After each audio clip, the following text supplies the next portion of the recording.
Well, to reflect on that rather interesting story, I'm joined in the studio by the social commentator Dorcas Gwata. It's been a long time coming, hasn't it? Charles, the evidence base for this has been around for a very long time. We're in 2015, and the UN is realizing that the role of women is important. Women police officers in crisis environment, conflict environment, is very important. Very late, but welcome nevertheless. We're getting used to the UN dragging their feet. They have a critical role. Why are women important in this environment? Because they are better able to address the safeguarding issues that are specific to women. Issues such as rape, abductions, kidnapping, issues about sexual assault, which women may not feel so comfortable discussing with a male, for instance. There are issues also about women, other women feeling safer talking to them. The issues about confidentiality are very, very important. Who do I discuss this with? Can they keep that information? But this has to be backed up with training. We can't just have an umbrella, a blanket and a shout out to say, well, this works, we need more women. Well, you need to train them and you need to bring them forward. So yes, it's very late, but it is welcomed.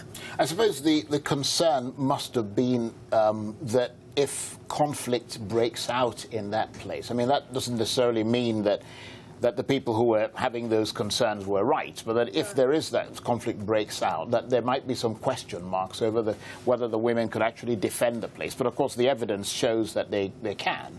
The evidence base is that women can do a job equally just as much as men. The same safety issues that you require for a 21-year-old soldier are the same safety issues that you require for a female. If you put those structures in place, they will be able to do the job.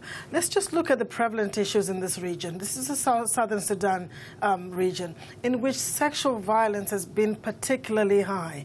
Levels of deprivation are particularly high. Single home households, a lot of the men have moved off, migrated to look for jobs. So a lot of the households are being held by women. So this is absolutely important. So really, it should have been dragged on a long time ago, but here we are discussing an issue which really should have put in place more than 10, 20 years ago when this region was in absolute crisis.